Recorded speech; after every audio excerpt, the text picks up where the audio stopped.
Part 50. Di sisi Gu Yangpong yang sedang menggendong Hui So sambil menunjukkan ekspresi wajah yang tegang. Kakeknya Somun yang melihat itu pun bertanya, kenapa Gu Yangpong menunjukkan ekspresi wajah yang seperti itu? Apakah Gu Yangpong ingin membiarkan mereka pergi ke tempat Shaolin? Dan sambil merunduk, Gu Yangpong berkata, kalau mereka adalah orang-orang yang mengikutinya, dan pria itu atau yang dimaksudnya adalah Andang. Gu Yangpong berkata kalau dia adalah muridnya yang sudah mengikutinya bertahun-tahun. Dan kakeknya Somun yang mendengar itu, dia pun berkata kalau dia mengetahui hal tersebut, dan karena itulah, kakeknya Somun hanya membuat mereka cedera, dan kalau yang menghadapi mereka adalah Somun. Kakeknya Somun berkata kalau mereka sudah pasti mati dari tadi, dan kalau mereka menyerah kemudian kembali, kakeknya Somun berkata kalau di pihak mereka tidak akan ada lagi yang terluka. Di sisi Andang yang sedang bersandar di sebuah pohon, dia pun bertanya-tanya, apa yang harus mereka lakukan, dan melihat dengan keadaan pasukannya, dia berkata kalau untuk menyerang Shaolin hanyalah mimpi belaka, atau mungkin, Andang berpendapat kalau merekalah yang akan dibantai. Tetapi, bawahannya berkata, kalau pasukan mereka tidak ada yang mati. Namun, Andang berkata, kalau seorang warrior tidak bisa bergerak karena terluka, itu sama saja dengan mati. Dan karena hal tersebut, bawahannya pun menyarankan, kalau mereka mending mundur saja. Andang yang mendengar itu pun berkata, apakah bawahannya pikir kalau musuh tidak akan menyerang kalau mereka mundur? Tetapi, bawahannya berkata, kalau mereka terus seperti itu, mereka tetap saja tidak akan bisa menyerang Shaolin. Dan karena tidak ada pilihan lain, Andang pun menyetujui usulan dari bawahannya tersebut. Kalau mereka akan mengambil keputusan untuk mundur. Dan saat Andang berkata kalau dia sangat penasaran dengan siapa yang sudah menyerang mereka, tak diduga Andang dan pasukannya pun mendengar seorang bayi yang sedang menangis. Dan di sisi kakeknya Somun, dia yang mulai panik takut diketahui karena tangisan cucunya tersebut. Dia pun mencoba menghibur Hui So agar tenang kembali. Dan karena Hui So terus-terusan menangis, kakeknya Somun pun menuduh Gu Yangpong kalau dia sengaja membuat Hui So menangis. Karena keberadaan mereka sudah diketahui oleh Andang dan pasukannya, Andang yang marah pun menyuruh mereka untuk keluar dari semak-semak, dan tak berselang lama, kakeknya Somun dan Gu Yangpong yang sudah terkepung pun keluar dari semak, dan setelah menunjukkan diri mereka, Andang pun bertanya, apakah kakeknya Somun yang sudah menyerang mereka, dan sambil menunjukkan busurnya, kakeknya Somun berkata kalau apa yang sudah ia tunjukkan sudah mewakili apa yang ditanyakan oleh Andang. Setelah mereka tahu kalau itu adalah perbuatan dari kakeknya Somun, pasukan Andang pun langsung mengepung mereka, dan kakeknya Somun yang bersiap-siap untuk bertarung. Dia pun berkata kepada Andang, kalau mulai di detik itu, siapapun yang melawannya tidak akan berakhir hanya dengan luka saja. Dan ketika Andang tak menggubris apa yang dikatakan oleh kakeknya Somun, saat dia akan menyerangnya, Andang pun terkejut, karena ada seseorang yang berkata dengan teknik telepati, kalau yang dikatakan oleh kakeknya Somun adalah kebenaran, karena, kalau mereka jadi untuk bertarung, orang tersebut berkata kalau Andang dan pasukannya tidak akan selamat, dan setelah melihat ke belakang kakeknya Somun, dia yang menyadari kalau orang tersebut adalah masternya, dia pun terkejut, dan di sisi Gu Yangpong, dia yang melihat ekspresi dari Andang pun berkata, kalau dia harus berpura-pura tidak mengenalinya, karena, kalau pasukannya mengenalinya, Gu Yangpong berkata kalau itu tidak akan ada hal yang baik akan terjadi. Setelah menenangkan dirinya, Andang pun bertanya kepada Gu Yangpong, apakah dirinya menyerang mereka, dan Gu Yangpong pun berkata, kalau apa yang dipikirkan oleh Andang bukanlah hal yang ia perkirakan.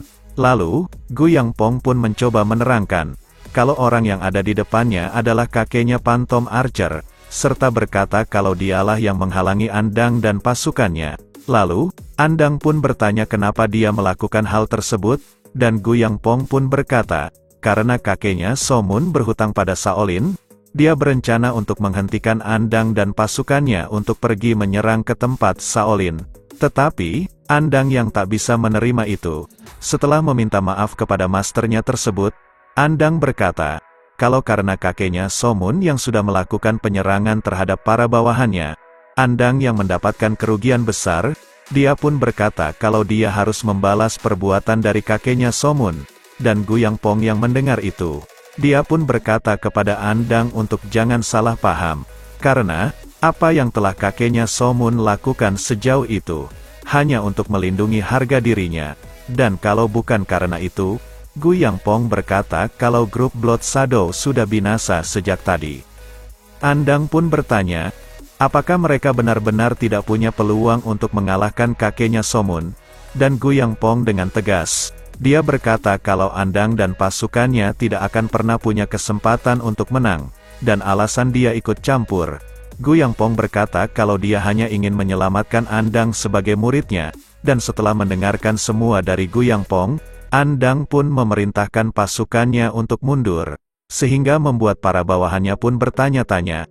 Namun, ajudannya pun berkata kepada pasukan yang lain, kalau pemimpin mereka sudah memberikan perintah, mereka harus mematuhi apa yang dikehendaki oleh pemimpinnya tersebut, dan sebelum meninggalkan mereka, Andang pun berkata kepada Gu Yangpong selaku masternya tersebut, kalau dia ada banyak hal yang ingin ia pertanyakan, namun hal tersebut akan ia lakukan setelah ia bertemu kembali, dan setelah Gu Yangpong mengiyakan hal tersebut, Andang pun, sambil memberikan hormat, dia berkata dengan teknik telepati kalau mereka akan segera bertemu kembali.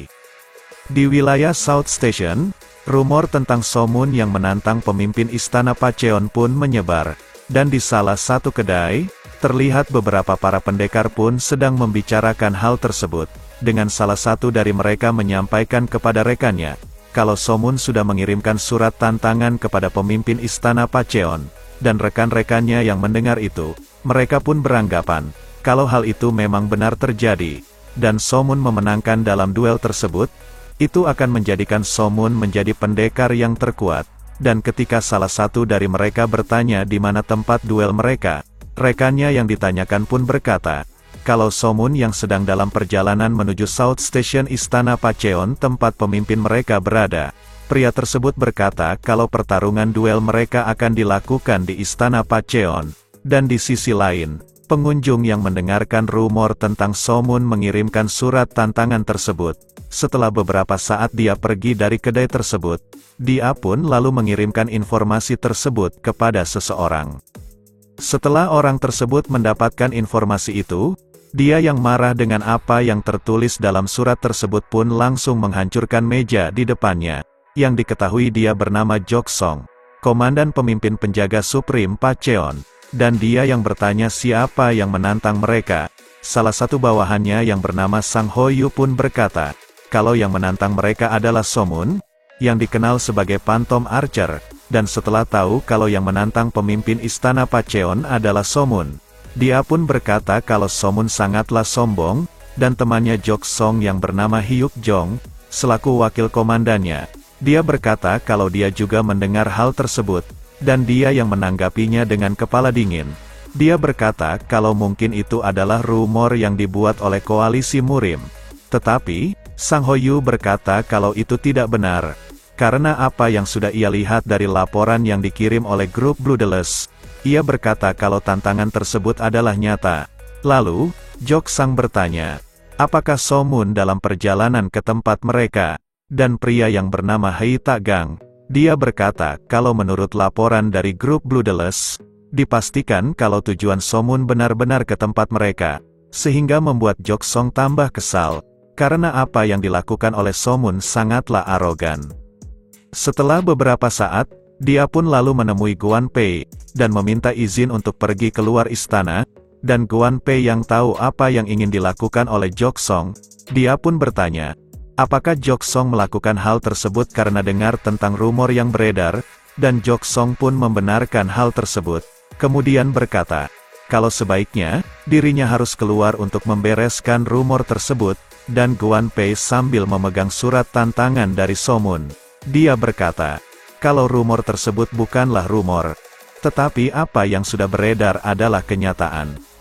Setelah Jok Song dipersilahkan untuk melihat isi surat tantangan tersebut, dia pun membaca surat tersebut, dengan isinya antara lain, dahulu kala, Sama seperti bagaimana Gu Yangpong menghancurkan grup murid Shaolin Great Buddhist dari 108 nafsu.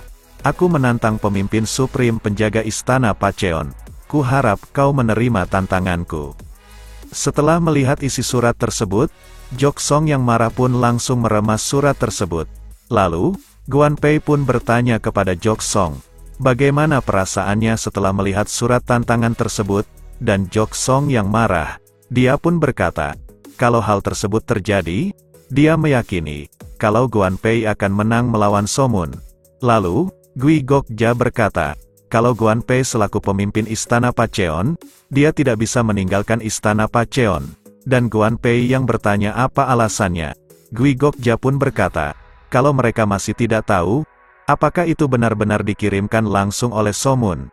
Dan kalau itu hanyalah taktik penyergapan, Gui Gokja berkata kalau itu akan membahayakan Guan Pei kalau dirinya keluar dari istana Pacheon. Dan karena hal tersebut, Guan Pei pun memberikan izin Jok Song untuk keluar, dan saat Gui Gokja bertanya kenapa, Guan Pei berkata kalau dia tak menanggapi tantangan tersebut, itu akan membuatnya terlihat seperti seorang pengecut, dan karena hal tersebut, Guan Pei memerintahkan Jok Song untuk pergi dan mencari kebenaran dari rumor tersebut. Setelah beberapa waktu berlalu, di tempat Somun, dia yang terlihat sedang beristirahat karena Oh Sang terlihat kecapean, dia pun lalu berkata kepada Oh Sang untuk bergerak lebih cepat. Karena, kalau mereka berjalan seperti itu, Somun berkata kalau mereka tidak akan sampai dengan cepat, dan di sisi Oh Sang, dia yang sangat kecapean, dia pun meminta kepada Somun untuk membiarkannya bernafas terlebih dahulu. Namun di waktu yang bersamaan, dia berkata dalam hatinya, kalau meski Somun mempunyai ki yang lebih besar dibandingkan dengannya, Oh Sang berkata kalau Somun akan segera menyesal setelah berbuat seperti itu kepadanya. Lalu, Somun berkata kembali, karena Oh Sang terlihat tidak bisa mengikutinya karena kecapean, Somun pun meminta Oh Sang untuk memberitahukan jalannya saja, dan Oh Sang bisa mengikutinya perlahan di belakangnya. Namun, Oh Sang yang tak mau kalah dengan Somun, dia pun dengan susah payah berdiri dan mengajak Somun untuk melanjutkan perjalanannya, dan di waktu yang bersamaan, di tempat lain, seorang mata-mata dari grup Bloodless yang bernama Bichu, dia pun tak mempercayai dirinya harus kecapean mengikuti pergerakan Somun, meski dirinya yang dikenal sebagai seorang warrior yang memiliki agility terbaik, dan ketika Somun akan melanjutkan perjalanannya, dia pun merasakan kehadiran sekelompok orang yang datang, dan ketika bertanya-tanya apakah sekelompok orang tersebut adalah musuh atau bukan, setelah mereka berhenti di hadapan Somun, Oh Sang yang melihat mereka pun terkejut, karena sekelompok orang tersebut adalah Jok Song beserta pasukannya. Next, kita lanjut di part selanjutnya. Terima kasih.